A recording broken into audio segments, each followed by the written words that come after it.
Hello guys, welcome to the online classes. Today we are going to continue our exercise 12.2. In this exercise, 3 questions of first, second and third we have discussed in the last video. Now I'm starting from third question, and this is exercise is based on the circle. All the theorems about chord, distance, perpendicularity, bisections, about this we have discussed. I hope so you have cleared all the theorems and you have revised again. Now I'm starting the next fourth question of this exercise. Question number 4th, according to the RBSc syllabus, a structure is given.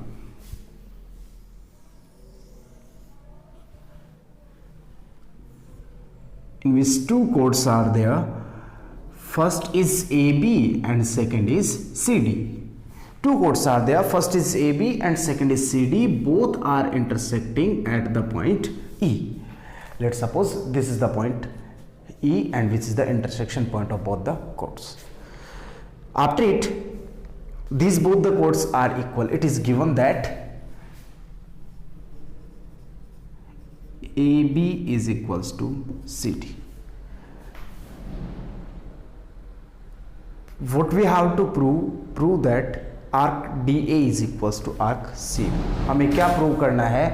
Arc DA is equals to arc CB. Clear है बात यहाँ तक? देखो,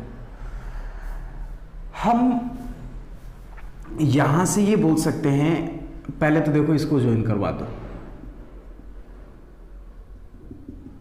इसके 2 method है, directly करता हूं. देखो बहुत सिंपल सा मेथड रहेगा. वी नो दैट, हमें एक कॉन्सेप्ट क्लियर करता हूं. देखो, we know that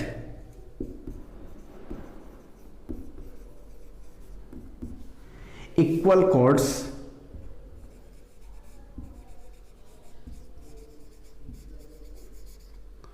will make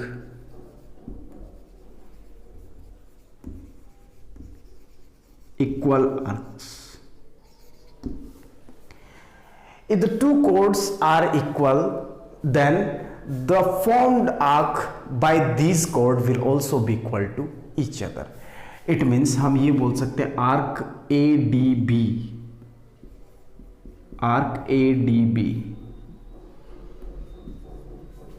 is equals to arc CBD.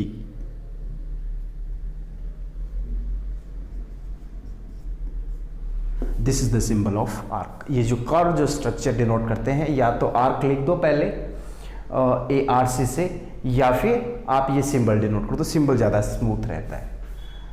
Let's suppose this is the equation number first. ये आर्क में इक्वेशन है. मैं दोनों से BD माइनस कर दूं इसमें से, क्योंकि एक इक्वेशन में से हम कोई दोनों साइड में से we can remove a common value from इधर side of the equal symbol. Subtract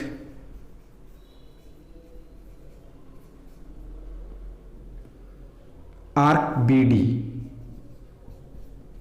from equation first. Clear? तो arc ADB minus BD minus करना था हमें, minus arc BD is equals to arc CBD minus arc BD. Clear है यहां तक? और जैसे ही अपन ने माइनस किया, ABD माइनस BD, ADB है, सॉरी, हाँ ADB DB में से ये माइनस हो गया, बचा क्या? Arc AD is equals to CBD में से BD हटा तो क्या बचा? Arc CB. और जो कि हमें प्रूव करना था. तो ये अपने 4th क्वेश्चन का स्टेटमेंट था. These 2 chords are equal, then prove that arc CB is equals to arc AD, जो कि अपन ने स्टेप बाय स्टेप प्रूव कर दिया. Now the next question, question number 5th. Statement of this question is, structure is given again. It is looking like looking like की क्या बात करें, circle ही है ये तो। This the point centre,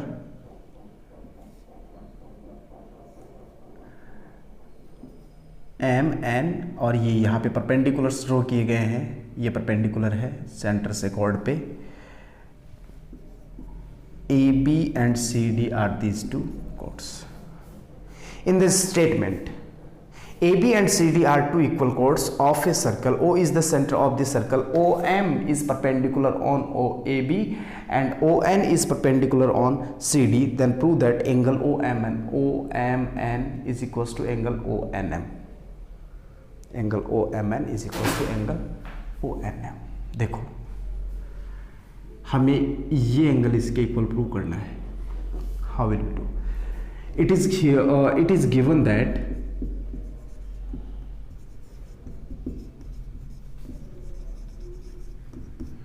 AB is equals to CD. ये हमें डायरेक्टली क्लियर कर रखा है.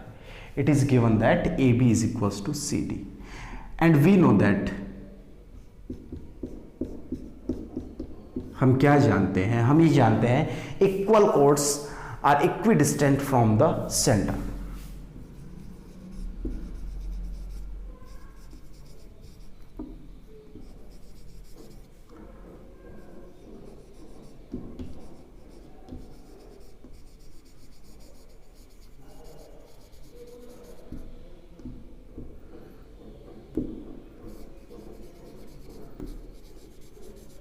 क्लियर? इक्वल कोड्स होंगी, वो सेंटर से इक्वी डिस्टेंस होंगी. इसका मतलब ये हुआ कि O M is equals to क्या होगा? ओ एन, क्योंकि सेंटर से ये डिस्टेंस है O M one, O M and O N. Therefore O M is equals to O N. Then O M और ओ एन इक्वल हुई तो हम ओ एम एन ट्राइंगल को सेलेक्ट करेंगे जिसमें ये दो साइड इक्वल है. It means O M N will be an isosceles triangle. Then triangle OMN is an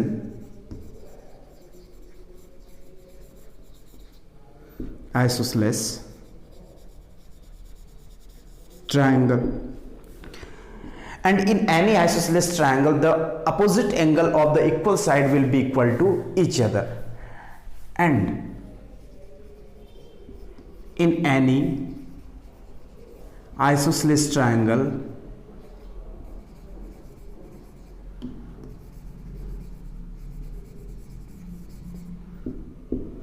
opposite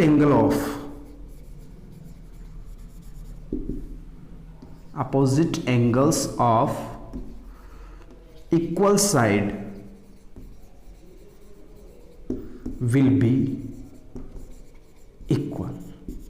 बात समझ में आई कि नहीं आई? हाँ कि ना? देखो, ट्रायंगल ओ एम एन मिट O M is equals to O N हुआ. O M is equals to O N, it means triangle will be an isosceles triangle. तो ये आइसोसेलेस ट्रायंगल होगा तो आइसोसेलेस ट्रायंगल के कोई दो एंगल इक्वल होते हैं, और वो एंगल कौन कौन से होते हैं? वो एंगल होते हैं जो इक्वल साइड के अपोजिट में होते हैं. तो ओ एन के अपोजिट में कौन सा एंगल है? ये वाला, जो कि angle O M N. So angle O M N is equals to angle O N M. That's we have to prove. बात समझ में आई होगी. इतना सिंपल सा स्टेटमेंट था जो कि अपन ने प्रूव किया है. अब अपन चलते हैं next question, question number 6. But before that you have to pause video and note it down. देखो, क्वेश्चन नंबर 6 है, वो भी सिंपल सा क्वेश्चन रहेगा. आप इजी वे में आप इसको सिंप्लीफाई कर पाओगे. मैं आपकी हेल्प करता हूँ. इससे पहले कि आप एक बार क्वेश्चन को खुद से ट्राई करने की कोशिश करें and then match your answer. If you are facing any kind of the problem then please match your solution.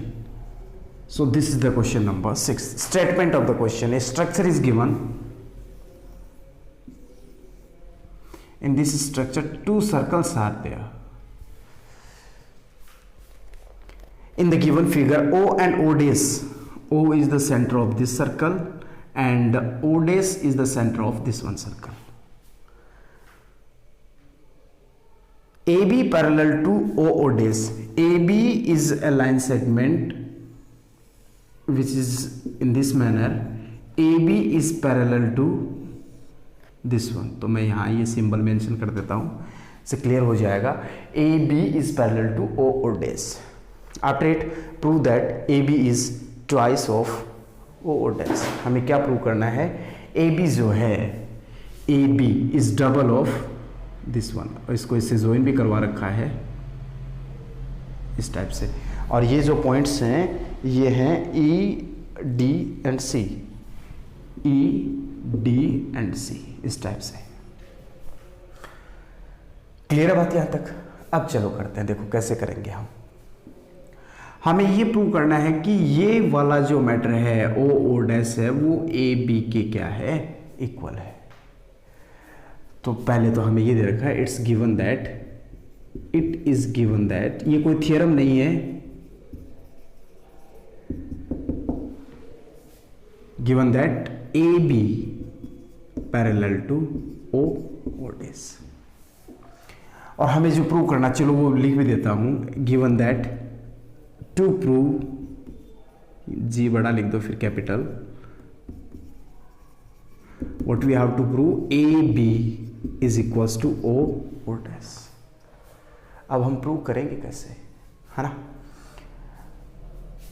ध्यान से समझो। ये जो सर्कल है, चलो पहले इस पे आओ, A D is parallel to O dash, ठीक है। तो डेफिनेटली ये इसके ऊपर परपेंडिकुलर है, ये परपेंडिकुलर है, ये परपेंडिकुलर है। क्लियर है बात यहां तक? और ये इसके पैरेलल है, ये दोनों पैरेलल, तो ये एंगल कितना होगा 90 डिग्री का, और ये एंगल भी कितना होगा 90 डिग्री का, और ये क्या बन जाएगा आपके पास, एक रेक्टेंगल बन जाएगा। रेक्टेंगल बन जाएगा तो हम ये बोल देंगे O dash is equals to D E हो जाएगा, तो हमें एक ऐसा कोई रिलेशन बन जाएगा। तो पहला तो अपना टारगेट ये रहेगा, how we have to prove that both the sides are parallel, opposite pairs are parallel, सभी एंगल्स 90 डिग्री के हैं, तो पैरेलल प्रूव करते ही ये 90 रेक्टेंगल बन जाएगा। तो पहला तो अपना टारगेट ये रहेगा कि हम इनको पैरेलल कैसे प्रूव करें, ये तो पैरेलल दे रखा है, हमें ये पैरेलल प्रूव करना है। तो देखो सिंपल सा है, प्रूफ की बात करता हूं, here A B parallel to O dash, यदि ए बी ओ डैश के पैरेलल तो डी ई भी तो ओ डैश के पैरेलल होगा, then D E also parallel to O dash. The complete entire length of a side is parallel to the other side, then the part of this side will also parallel to the another side. Matter तो same ही रहा ना, इसका part लिया तो होगा तो parallel ही। अब बात करते हैं इस पे, ये दोनों एंगल 90 डिग्री के हैं, 90 डिग्री के हैं, तो definitely O D and O D is perpendicular on B A. ये दे रखा है क्या बुक में, चेक करता हूं मैं, ये बुक में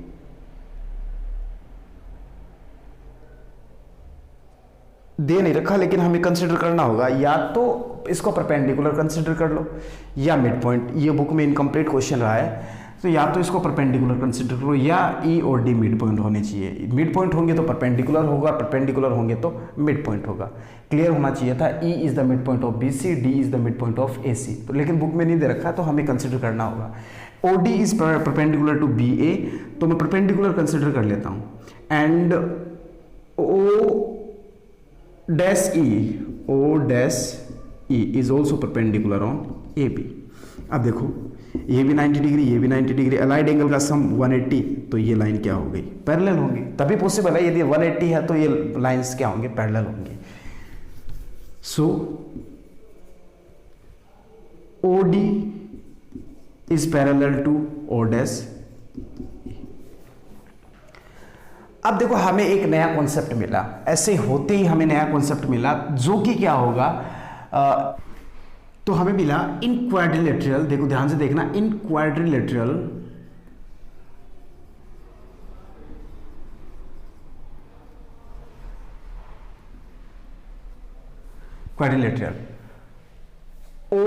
ओ dash E D, O dash E and D, all angles are equals to 90 degree, all angles are equal 90 degree and the opposite sides are parallel। वो मैंने मेंशन कर दिया, यहाँ पे नहीं किया, opposite sides are parallel and all the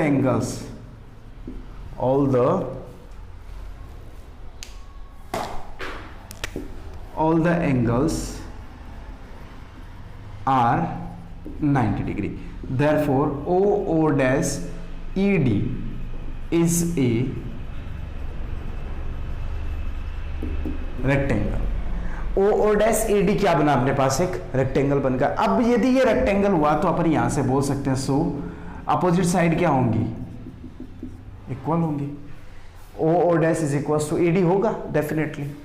चलो इसको आगे यूं कर सकता हूं. OO dash is equals to EC plus CD because ED is sum of EC and CD. अब देखो EC is half of BC कि ये इसके ऊपर परपेंडिकुलर होगा तो ये मिड पॉइंट होगा. E will be the mid point of C. Similarly CD is half of AC because reason यहां लिख देता हूं. E and D are mid points of BC and DA respectively. ठीक है यहां तक. 2 LCM लिया. OO dash is equals to half, मैंने कॉमन बोल दो चाहे, BC plus AC. Cross multiply किया. 2OO dash is equals to BC plus AC. BC plus AC क्या होगा? AB. और जो कि हमें क्या करना था? प्रूव करना था. So it is our final proof of the question number 6. I hope so you understood.